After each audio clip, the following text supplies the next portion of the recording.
So with the season about to start and we've just had the craziest offseason that I've ever seen, I thought I'd do something a bit different and make a video to talk about some underrated things to look for in the upcoming season.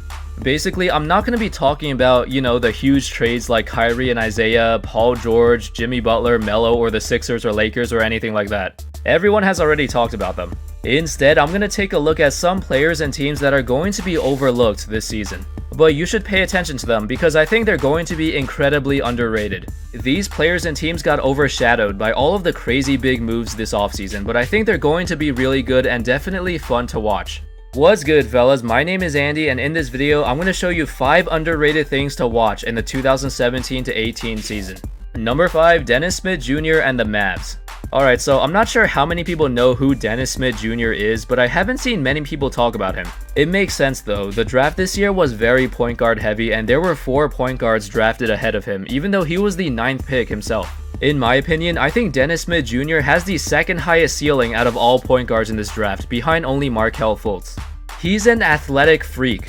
He's explosive, fast, has a 48-inch vertical, and these are things that we've never seen from a Mavericks point guard in a long time.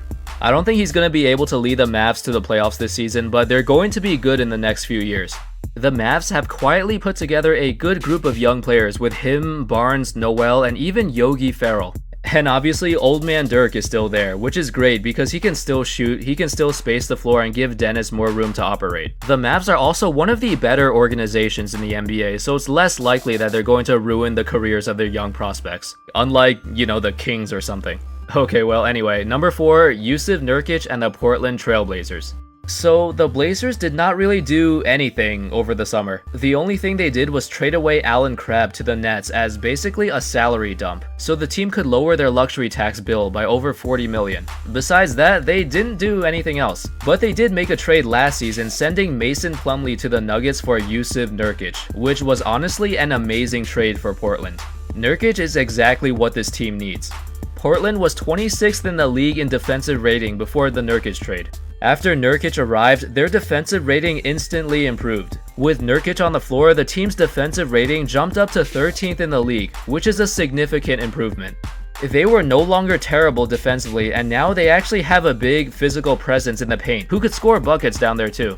So, do I think they're better than the Rockets, Spurs, or Thunder? No. But I do believe that they have a good shot at the 6th or 7th seed in the West. Don't forget, they still have 2 all-star caliber players in the backcourt. Lillard has had a chip on his shoulder ever since he was born, and I expect both him and McCollum to be even better next season. Number 3, the Los Angeles Clippers. The Clippers are not as underrated as the others on this list because even without CP3, people still know that they've got a great team. Injuries are obviously the biggest factor on this team, since both Griffin and Gallinari have gotten injured a ton of times in the last few years. Gallinari recently punched a guy in the face and fractured his hand during a friendly Eurobasket game. I guess him and Griffin will be friends really quickly. But yeah, the Clippers still have some very talented players. Blake was without a doubt a top 10 player before he started to get injured, so if he can stay healthy, they'll still be a playoff team. Last season, Gallinari was a very efficient scorer, averaging 18 points on 62% true shooting, with just 1.3 turnovers a game. He might even be the team's closer, since he's the best on his team at creating his own shot. The Clippers also signed Milos Teodosic from the EuroLeague, who's 30 years old, but he's supposedly one of the best passers in the entire world. Okay, I admit I haven't watched too much of him, but I've seen his highlights and he looks impressive. DeAndre Jordan will still be getting his lobs and dunks. And they got Patrick Beverley too. He can hit some threes, play some D, and they also have one of the best benches in the entire NBA. Lou Williams, Sam Decker, Montrezl Harrell, they basically have Houston's bench from last year, minus Eric Gordon. That's pretty good. They got a lot back from the CP3 trade. I think they're going to be fighting for a mid to low playoff seed. Number 2, the San Antonio Spurs. It feels kinda weird to put the Spurs on an underrated list. They've won over 60 games, but nobody's really talking about them now. It's probably because they didn't make any significant moves in the offseason. They signed Rudy Gay, who's apparently the most clutch player in recent history, but they lost Jonathan Simmons and Dwayne Dedmon, and Parker and Ginobili are another year older.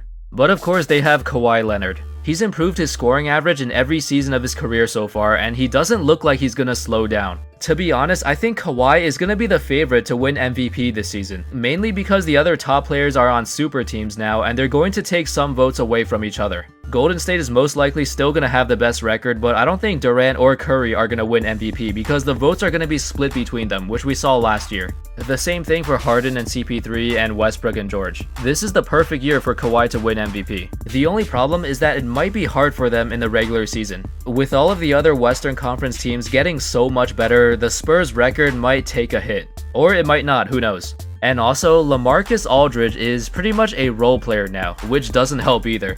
Kawhi is the lone star on the team, and man, it's gonna be a fun year to watch him. And number 1, Paul Millsap and the Denver Nuggets. I know you probably did not see Millsap being number 1 here, but I just think he's that underrated. He's literally the perfect fit for the Nuggets, and the team is gonna be really good. Millsap has been underrated throughout his career, and his stats are not very eye-popping, but he's the perfect power forward to play next to Nikola Jokic. Among all power forwards last season, Millsap was 3rd in RPM, 3rd in defensive win shares, and 3rd in defensive rating. The Nuggets, on the other hand, had the 2nd worst defense in the entire league last season, so Millsap is definitely going to help them here. I think they have a shot at making the playoffs, but it's going to depend on how much Nikola Jokic improves. The rest of the Nuggets roster isn't particularly great, but they do have some gems. Jamal Murray looks promising, and Gary Harris is underrated too. He's a good young player and averaged 15 points a game last year on high efficiency, and he's only 22 years old. Basically, the Nuggets have a bunch of young, athletic, and skilled players. So with Millsap's leadership and defensive presence, they're going to be fun to watch. They were already really fun to watch last year with Jokic running the offense, but with the addition of Millsap, they're going to win a lot more games as well. And that's all, folks. I hope you enjoyed that video. I wanted to cover some teams that are kind of under the radar, and I think all 5 of these teams will be very fun to watch next year. They're definitely going to be worth a watch if you have some free time to watch some different teams or players. Anyway, thanks for watching, and as always, I'll see you next time. Peace.